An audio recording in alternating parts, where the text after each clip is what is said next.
Campbell here, the host of Legal Outlaws. Today we have a very prestigious attorney. But we're going to do it today a little different. We're going to drink some tea. We're going to call this episode Tea Time. Stay tuned. Welcome. Please introduce yourself to the world and tell us a little bit about you. Well, thanks for having me. It's really an honor to be here. I love this platform. I love how you're reaching out to the community and trying to get youth and interested in becoming attorneys. It's really great. My name is Angelina Bruce-Flounory, and I'm an attorney. I practice in bankruptcy, real estate, and criminal law. I take appointed cases out of Roxbury and Dorchester, but I think my first love is bankruptcy.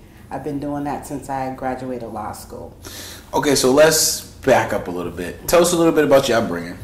So I grew up in the Mission Hill Projects. I moved there when I was about 5 or 6 years old. I lived there with my mom because my mom and my dad separated early when I was about 5 years old. So I lived in Mission Hill for a few years with my mom. She was a hard worker. And I would see my dad on weekends and holidays and that type of thing. You know, my mom struggled a little bit with alcohol abuse. And so probably around 12 or 13, I went to live with my dad. And he worked for the Department of Children and Services, and he was a little bit more together. So that's what I'd say. So what was it like being raised in two different households? Well, it was different, of course. Growing up in the projects, you see a lot of things that, you know, are kind of disturbing. You see a lot of misery, a lot of poverty. It taught me a lot. It gave me like a street education. And then growing up with my dad, because we lived in Mattapan, but at the time Mattapan was more considered like a suburb. So when I went there, I felt a little bit more safe. There was a little bit more structure in the home. You know, it was just more family oriented. So being that there was more structure in the home, how do you feel that helped you grow as the woman you are today? Well, I thank him all the time for that, because while my mom was a good mom, she was very nurturing. She was generous to a fault. She didn't really have like boundaries. So I was really spoiled. But then my dad, you know, he had all these boundaries and all these expectations. So he kept me grounded. And I think that's really important as you grow older, because you have to learn that, you know, there are consequences for things that you do. Okay, so you said you moved with your dad around 12, 13 years old, so you was going into high school. So what was your high school experience like? My high school experience was, I'd say, normal. I first went to Madison Park High School in my freshman year, and my dad came up to the school and he didn't like how things were going at the school, so he transferred me out. Okay. And then I went to East Boston High School. I graduated from East Boston High. I was like a quiet, shy type of kid. I got average grades. I was like a B, C+ student. You know, I had friends and that type of thing. So I didn't do anything special. I didn't like cheerlead or play any sport or anything. I really just like kind of read and just corny stuff. Okay. So what kind of music did you listen to? What kind of things did you do? Mm-hmm. What was in style back then? Tell us what kind of clothes y'all wore. Because you know that was in the early 90s, right? Well, I was in high school in the mid to late 80s. I graduated in 1990. So the music that I listened to, I love like New Edition, Candy Girl, Around the Way Girl by LL Cool J. Okay. I used to play that all the time. Can you give us a verse from this? Elise Toothpick, Fendi Bag, and the Bad Attitude. Okay. You know? I really like stuff like that. The movies, I think Paid in Full came out in the late 80s. I love Paid in Full. Okay. Tell us your favorite line from Paid in Full. My favorite line was when I think Mekhi Phifer had said to the guy who had just been shot that people get shot every day. Oh, okay. Drink some soup, have some soup, people get shot every day? Exactly. Okay. Yeah. So that was my favorite line. Yeah, so I love skating. I used to go to Shabu all the time. I love skating backwards. I used to take my kids skating and show out on them. Okay. Yeah, so those are the things I like to do. So now, as far as the clothes, what did y'all wear back then? Izod. Actually, I have a funny story about that. When I went to East Boston High School, I wanted to fit in, so Okay. I wanted to be cool. So Right. I told everybody that I was from New York. Right. My mom is from New York, but I was Okay. from Boston, Right. born and raised. So I told everybody I was from New York, Right. and I wanted to wear the latest fashion. So one time, I had this Izod sweater that had gotten too small, and I decided I was going to cut the patch off and put it on a shirt Right. and wear it. And so I did that. And one of the guys in the class was like, "Hey, that's not an Izod." And I was like, "What are you talking about?" He's like, "You got it on the wrong side." I was so embarrassed. So he called you out? He called me out, yeah. But he was cool. He was a funny guy. That's funny. So now, you graduated high school. So did anything occur during your high school years, like going into college? Yeah. So while I was in high school, I ended up getting pregnant with my first child. It was in my senior year. And, one day I realized, I had dated this guy all through high school. And then one day I found myself pregnant. And I was like, whew, how am I going to tell my dad this? Listen, so what was that like? Because I remember being in my senior year of high school, having my girlfriend pregnant, thinking, what am I going to tell my mom? I'm going to just go lay it out. Yeah. So how was that for you to tell your dad that? Well, unfortunately, I didn't tell him. He eventually saw it. Okay. And he was very disappointed, and I just felt really bad about it. And I think I made up my mind at that point to be like a really good parent, and I wanted to do everything I needed to do to make that happen. You know what I mean? I never thought about going to college.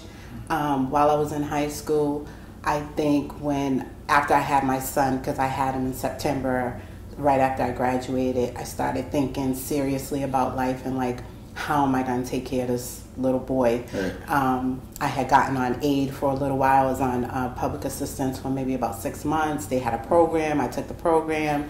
I became a bank teller. And I was like, yes, like I'm getting real money. Right. And then I realized that money couldn't buy me anything. Right. It couldn't get me an apartment. Couldn't get me like clothes for me and him and food. Like everything we needed to live, it wouldn't make it. So that's when I started thinking about college. Okay. So now when you start thinking about college, where did you see yourself attending for undergrad? So like I said, I never had thought about going to college. I just thought I was going to get a job, So my mom still lived in the Mission Hill projects. And this is around like when I forget the name, Stewart, I forget his name. Okay. But there was a white guy who had claimed that some black guys had shot and killed his pregnant wife. Wow. And there was like this big thing. The police were going around rounding up black guys trying to find out who killed his wife. Mm-hmm. Long story short, he ended up killing his wife. And they found out he killed his wife. And then he later committed suicide. The Charles Stewart. That's his name, Charles Stewart. And then they had created a scholarship for residents of the Mission Hill projects to go to Northeastern, and that's how I got introduced to Northeastern, because I got the flyer, I went over, I asked about it, and they said, hey, if you do English 1, 2, and 3, and you get at least a B, we'll admit you to the program. Perfect. Yeah, so you turned the negative thing into a positive thing, which sounded like it worked out really well for you. Yes, it did. So after you graduated from Northeastern, what made you want to attend law school? So I graduated from Northeastern Law School with my associate's degree in, I think it was 1994. And then I started working because at that time an associate's was like something that could, get you a decent job. Correct. Again, I found myself really not making the money that I wanted to make. So I bounced around, tried a few different jobs. Eventually, I started working in corrections. I worked at the Plymouth County Sheriff's Department as a CO. And while there, I used to work overnight. I just decided that I'm going to go to law school. So I went back to Northeastern, got my other 2 years in, got my bachelor's, and then I decided that I was going to law school. Okay. So now what was that experience like? You're getting ready to go to law school. Like, what was your first year, your first class? Tell us about those experiences, because law school is nothing easy. Yeah. It's definitely a life-changing experience, so please tell us about it. Okay. So I should back up a little bit. I just want to tell you a little bit about why I wanted to become an attorney. Oh, perfect. Yes, please tell us. So I used to watch the Huxtables, you know, the Cosbys, when I was a kid. And Claire Huxtable made me want to become an attorney. She was like so glamorous and well dressed, and she was like this great mom. And I just was like, I want to be that when I grow up, right? And then fast forward to 1990 when I had my son, and all this stuff was going on with black boys. I just figured, wow, how great would it be to be a lawyer and be able to be empowered to protect my son in that way. So, like I said, I bounced around different jobs, and then while at the sheriff's department, I decided I'm going to law school. Now's the time to go. Okay. My son, I had a daughter at that point. Correct. So at that time, my daughter was 9 years old, and my son was about 14. And so I just went, signed up, and they accepted me. And that first year was like a whirlwind. I had this family and a husband, and you know they expected like dinner and all this stuff. I had to keep house and still find a way to make money, right? So, needless to say, I had to say, "Hey, you guys got to help me out here if I'm going to get through this," and they did. So it was good. But the study, I mean, it was the hardest thing I've ever done in my life. I mean, I studied at least 40 hours outside of classes. And every day was just, you know, I took it one day at a time, but, you know, I kept saying, can I do this? Can I do this? And then I was progressing and progressing. So at some point I just said, yeah, I can do this. Yeah. Listen, I feel like I deal with that struggle every day. I quit every night and I start back up every morning. So I understand the struggle of just feeling like I'm done. But you know, you get back up and you continue. So tell us some of the challenges that you faced while in law school. Like, what was your biggest challenge? My biggest challenge in law school, I think, was just trying to balance being a mom with being a law student.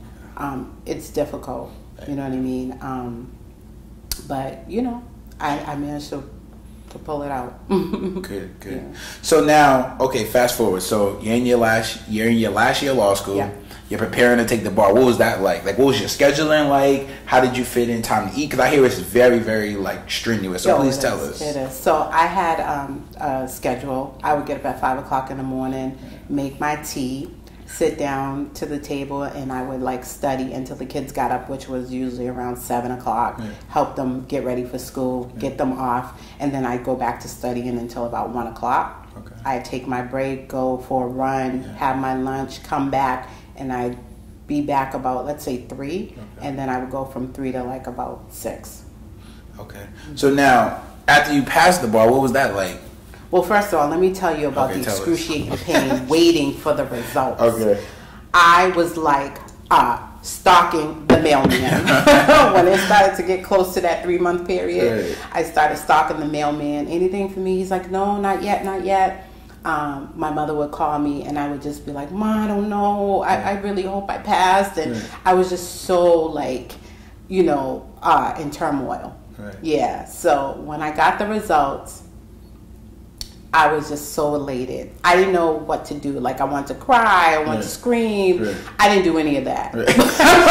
So there was no movie type reaction going on. No, there was no movie. I was just like, real cool, real paid in full style. I was just like, wow, I did that. You know what I mean? Told my kids, they just took it for granted. They just acted like, oh, great, okay, let's move on with our lives. But, you know, my whole family was really excited for me, so it was great. Now, what was your first job in the legal field? So, when I graduated, the housing crisis was happening, and I think that was in 2007, right? And no one was hiring new attorneys. They were like, get out of here. I sent my resume to, like, I don't even know how many places, and I didn't get any callbacks. And I just kept saying, I want to work as an attorney. I went to law school for a reason, and I need to make money as an attorney.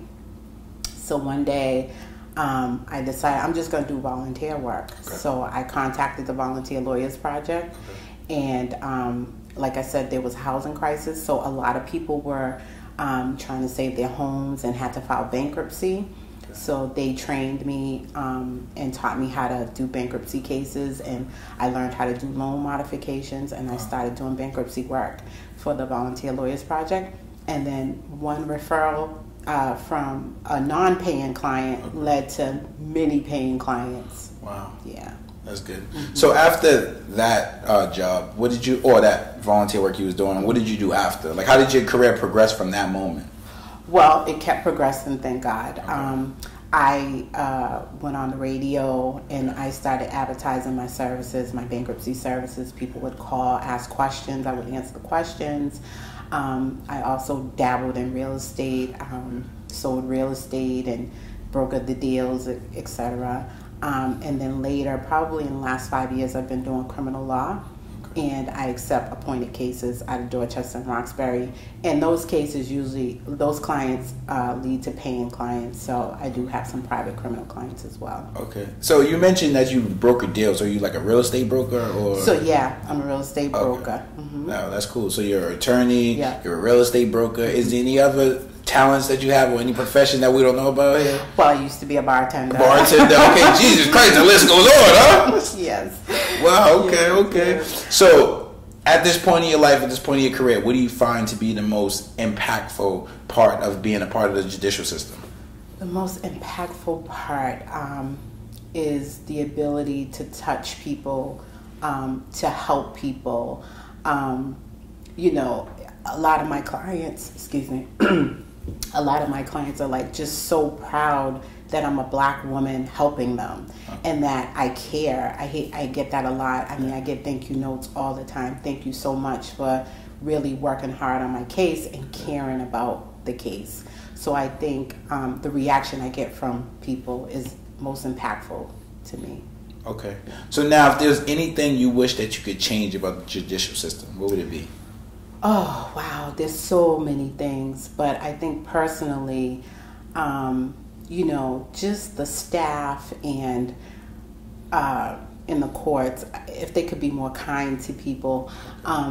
You know, I think that we have to really learn to think differently, right? So when we see a black woman or a black man come into the court for assistance, we can't just always assume that they're there because they're in trouble. Correct. You know, and if we just treat people with respect, I think that, you know, that would go a long way.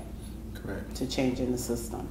Okay, so it seemed like your life has been on a constant progression, right? Yes. Like you got your associates first, then you got your bachelor's, then you went to law school, you worked at the prison, you became an attorney. Do you see yourself becoming maybe a judge, or where do you see yourself in the future? Do you see that just being an attorney, is this the end for you, or do you see yourself continuously growing?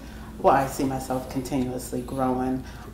It would be nice to be a judge. I think there's a need for diversity on the bench. I think that I would practice a few more years before I'd even consider that. Okay. Becoming a judge is a real feat, you know, so you have to be ready to put yourself out there because, you know, it's a lot that goes with that. So, but yes, you know, my options are open. Okay. Now, folks, it's time for the Legal Outliers question.